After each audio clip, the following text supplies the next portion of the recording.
Muammar Gaddafi es un militar y político libio líder de su país desde el 1 de septiembre de 1969. Estudió en la Universidad de Libia y en la Academia Militar de Bengasi, en la cual se graduó en 1963. Tras ingresar en el ejército, fue miembro fundador del Grupo de Oficiales Unionistas Libres. Tras el golpe de Estado que derrocó al monarca en septiembre de 1969, fue nombrado comandante jefe de las Fuerzas Armadas y elegido presidente del Consejo de la Revolución del nuevo gobierno del país. A principios de 2011 y posteriormente al derrocamiento de los regímenes políticos de Túnez y Egipto, ambos países fronterizos con Libia, comenzaron una serie de disturbios en la capital, Trípoli, que se extendieron por el resto de ciudades del país. Entre las exigencias de los manifestantes se destacaba la imposición de que Muammar Gaddafi dejara el poder y se iniciasen una serie de reformas relacionadas con los derechos humanos y el derecho a la libre expresión dentro del país. Gaddafi prometió no abandonar el poder. Durante los últimos días, las tropas de Muammar Gaddafi han llevado a cabo una operación militar de gran alcance contra la oposición en el este del país.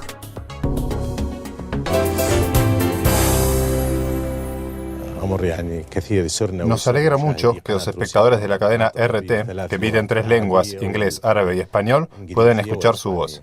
Quisiéramos que nos describiera lo que sucede ahora en Libia. Hay muchas ideas erróneas y a veces raras acerca de la situación en su país.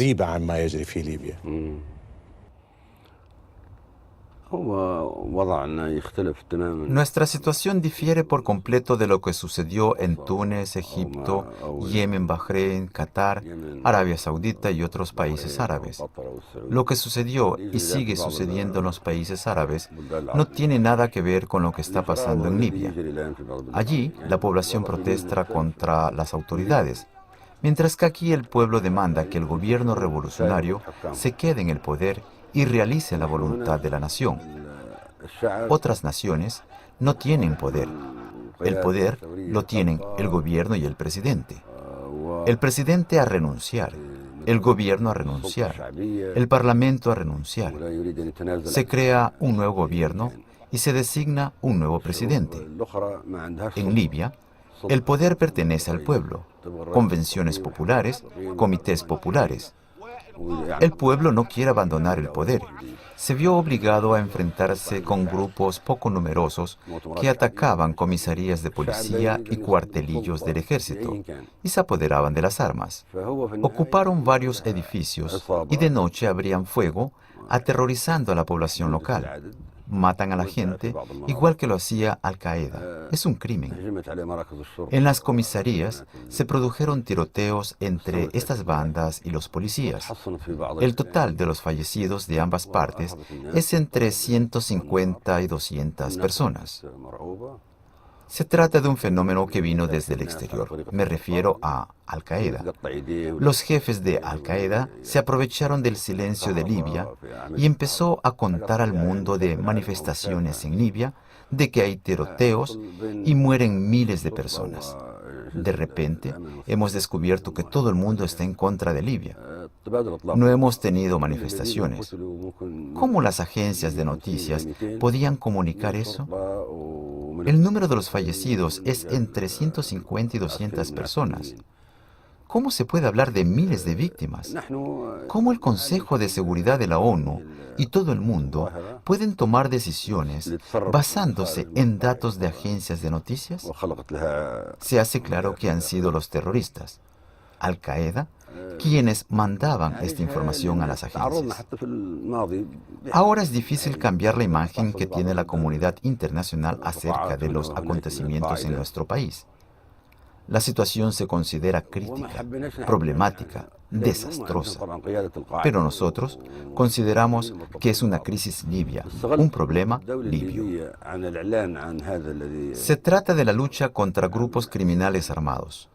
Es la misma situación que tuvo el ejército de Argelia hace muchos años. Es la misma lucha contra grupos armados que tiene la OTAN en Irak y Afganistán.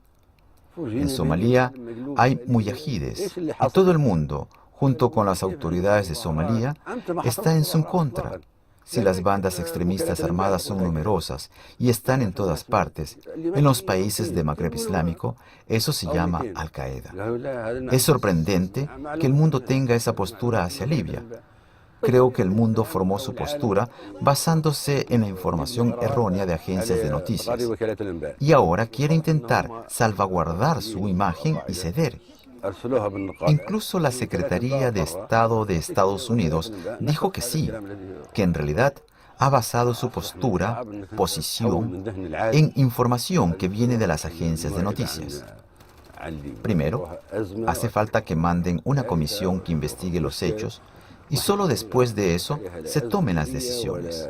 Segundo, la Carta de la ONU estipula que la organización no tiene derecho de intervenir en asuntos internos de cualquier Estado. El Consejo de Seguridad de la ONU debe intervenir solo en caso de una guerra entre dos o más estados, y respectivamente, la Carta hace la resolución 1970 no vigente. Hemos dirigido la solicitud a la Corte Internacional para que sentenciara que la resolución no es vigente. Abrimos nuestras puertas para los periodistas y agencias de noticias y, desde luego, para las agencias que estaban involucradas en difundir aquella información. Ahora, les resulta difícil cambiar su posición. Abrimos nuestras puertas para las comisiones de investigación de la Unión Africana, de la ONU, de la Organización de la Conferencia Islámica y de cualquier otra organización. Queremos precisamente eso, porque nos interesa que se conozca la verdad, que en Libia jamás ha habido manifestaciones. Los terroristas no salen a las calles a manifestar. ¿Ha oído alguna vez que Al-Qaeda salga a manifestar? No tienen ningún tipo de demandas. Desde luego, tienen controlados varios edificios en Benghazi, en Beit y otros lugares. Aterrorizan a la gente. Se apoderan de las mezquitas y proclaman emiratos. Emirato, Al-Qaeda. Otro emirato. Cada uno autoproclama ser emir de una calle o una casa. Esa es la realidad.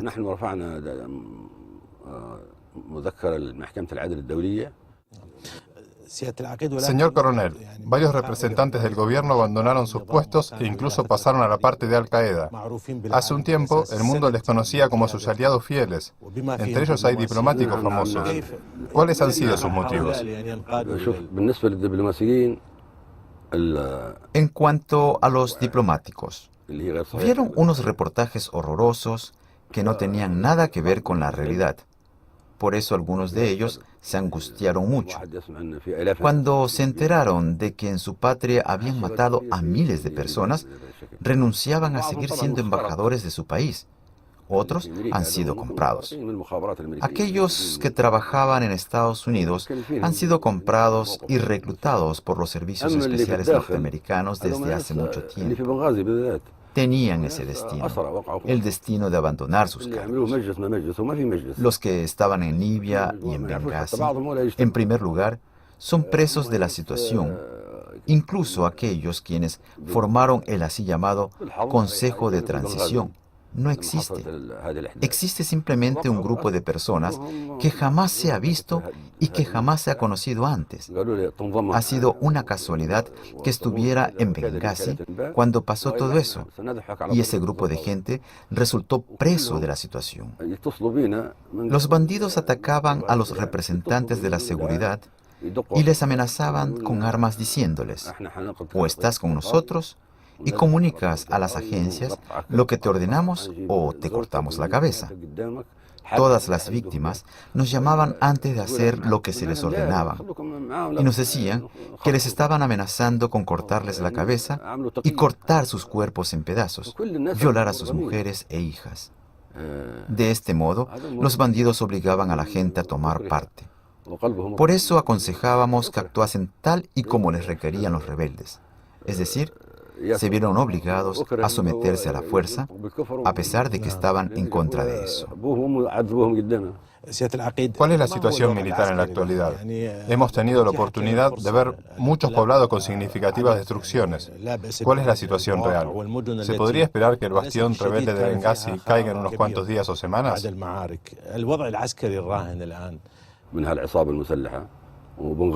Como usted ve, todo está a nuestro favor, a excepción de los bandidos. La gente permanentemente nos pide ayuda y que les defendamos de los bandidos. Particularmente Benghazi pide ayuda. Por supuesto, los rebeldes se encuentran en edificios, incluidas casas para crear un escudo humano. Consideramos que Benghazi puede por sí solo, sin uso de nuestra fuerza militar, resolver su situación. Por ejemplo, la organización Los Médicos Sin Fronteras declaró la evacuación de sus especialistas de Benghazi y los envió a Egipto. La gente ha comenzado a salir de la ciudad. De Benghazi han salido miles de personas, entre ellas algunos bandidos que antes habían cometido crímenes y se encontraban en prisión. Los rebeldes, a propósito, atacaban las cárceles y liberaban a los criminales culpables de tráfico ilícito de estupefacientes, asesinatos y contrabando. Les proveían de armas para que lucharan del lado de los rebeldes.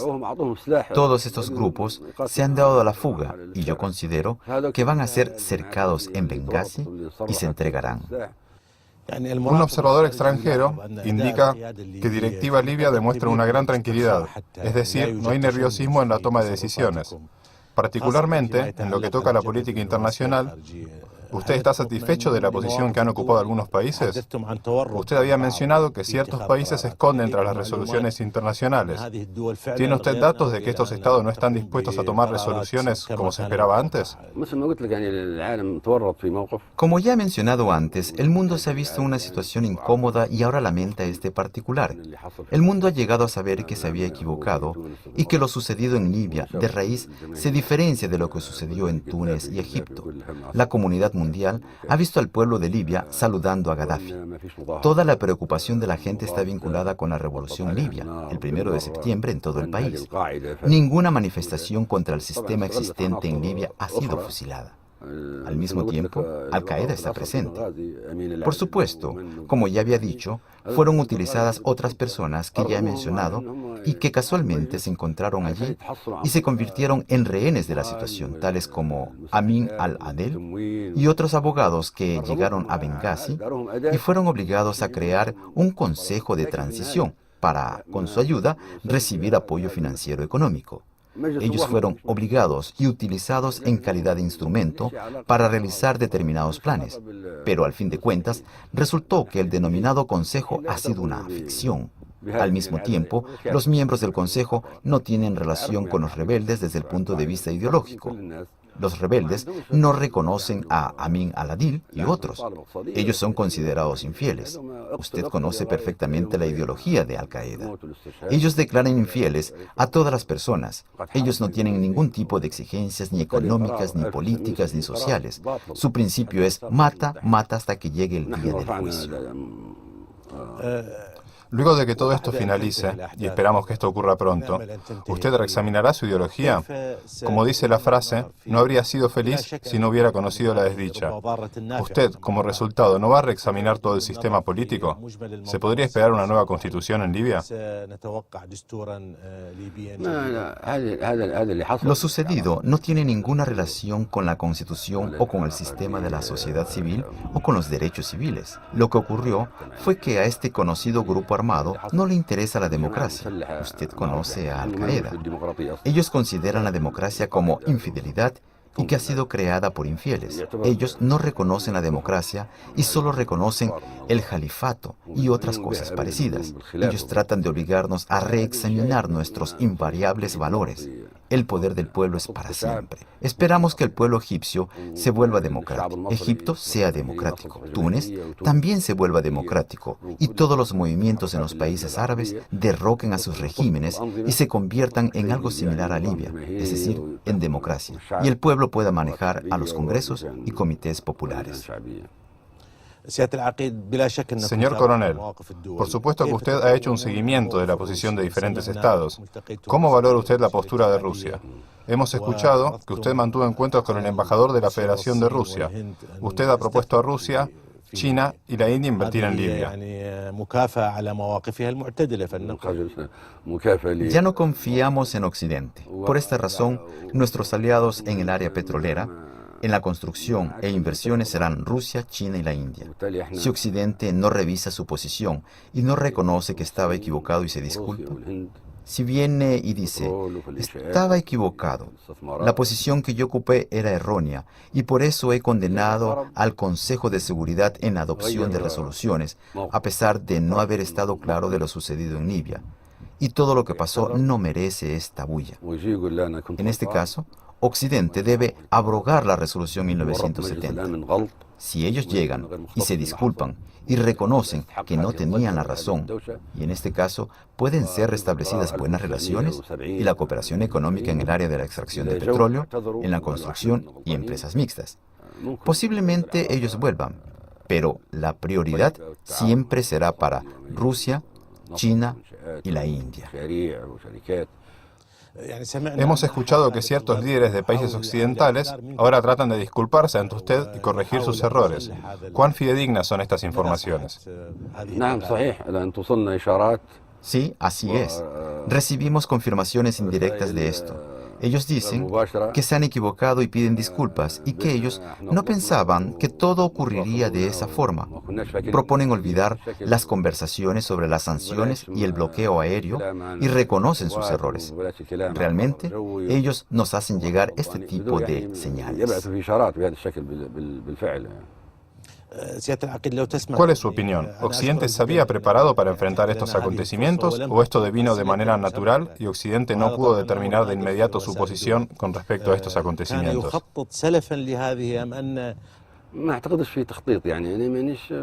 No creo que esto haya sido planificado. No sufro de manía de conspiración. Todo sucedió como le he dicho antes. Ellos han reconocido que estaban equivocados, confundidos. ¿Por qué? Porque no existen datos de que en Libia tenga sitio una conspiración. La estabilidad, la ausencia del radicalismo islámico y de desórdenes, disturbios, etcétera, etcétera, es una situación conveniente a sus intereses.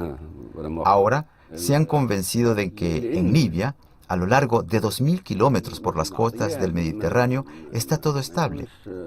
Además, Libia es una puerta hacia Occidente, a través de la cual millones de africanos tratan de ingresar a Europa. En este caso, cooperamos con los países europeos. Libia es un estado petrolero en una región muy importante. Nadie desea tener problemas con el petróleo, ya que esto conduciría a elevar su precio, lo que se observa en la actualidad. Occidente no está interesado de que en Libia haya disturbios y se desestabilice la situación. Todo esto demuestra la ausencia de cualquier tipo de complot o de una planificación del desarrollo de los acontecimientos en Libia. Occidente no está interesado en que la situación en Libia cambie. Tenemos la democracia. En el país prevalece la democracia del pueblo. Libia es la clave de la seguridad y los países occidentales conocen el significativo papel que juega Libia en el mantenimiento de la paz en África, en Darfur y en otras regiones candentes. Yo, personalmente, juego un importante papel en el establecimiento de la paz en estas regiones africanas. Además, Libia tiene inversiones en Europa y por esta razón no es conveniente para Occidente provocar disturbios en nuestro país. Por el contrario, si la situación en Libia deviene inestable, entonces Al-Qaeda establecerá su señorío, vendrá Osama Bin Laden y Libia se transformará en un segundo Afganistán. Millones de emigrantes se dirigirán a Europa, lo cual repercutirá en toda la región del Mediterráneo. Al-Qaeda declarará la guerra al norte de África y Occidente se verá obligado a luchar y confrontar estos retos peligrosos, como resultado de lo cual comenzará una nueva cruzada. Escuchamos de que habían intentado asesinarlo a usted desde el aire. Sin embargo, nosotros no vimos nada parecido. Sí, sostuve un encuentro con un grupo de jóvenes en la región de Mislata, aquí en Assisi. Durante el encuentro se realizaron celebraciones, fiestas, fuego artificial. Seguramente usted vio esto. Cuando escuché el ruido de los fuegos artificiales, le dije a los jóvenes, ahora, cuando Occidente oiga estos ruidos, seguramente dirán que Trípoli está siendo bombardeado, pero nada parecido siquiera ha sucedido. Señor coronel, me quedan solamente 2 preguntas. Sé que está usted muy ocupado. Quisiera saber si Libia seguirá manteniendo su compromiso hacia el mundo árabe. Veo que la juventud está desilusionada de los países árabes y conceden mayor importancia a sus raíces africanas. No hay duda que los libios sienten ira y reaccionan negativamente con respecto a la Liga de Estados Árabes, que ha fracasado cayendo en el olvido. Por esta razón, solo queda la Unión del Magreb Árabe y el Consejo de Cooperación de los Estados Árabes del Golfo Pérsico. En lo que toca a la Liga de Estados Árabes, esta ha dejado de existir. Este órgano oficial de los Estados Árabes ahora es odiado por los libios y los árabes que simpatizan con el pueblo libio. Los dirigentes de los Estados Árabes, los mandatarios árabes, los ministros árabes, todos ellos ahora son despreciados por los ciudadanos árabes residentes desde el Océano Atlántico hasta el Golfo Pérsico. Sin embargo, la fe en el patriotismo árabe, en la nación árabe, en el origen árabe, sigue invariable. ¿Existen datos concretos del número de las víctimas de estos desafortunados acontecimientos? Cuando los bandidos se daban a la fuga de las regiones petroleras, ellos trataban de causar el máximo daño material, destruyendo reservorios de petróleo, causando incendios que logramos apagar después de 2 o 3 días. Las pérdidas tuvieron lugar en esas regiones donde los bandidos lograron mantener sus posiciones. Ellos entraban a las mezquitas, almacenaban armas y alcohol, y por este motivo la gente dejó de rezar en las mezquitas. Además, los bandidos ordenaban destruir las mezquitas. ¿Cuánta gente murió? En los aeródromos, durante la limpieza de ciertos locales, hubo víctimas, pero no son numerosas. Los bandidos se daban a la fuga y abandonaban las armas. Nos interesa, antes que nada, el armamento con que los bandidos amenazaban a la gente. No tenemos el deseo de matarlos. Lo principal para nosotros es reunir las armas que ellos han abandonado. Muchas gracias. Gracias a ustedes. Quisiéramos mantener un encuentro en mejores condiciones y en una situación más tranquila.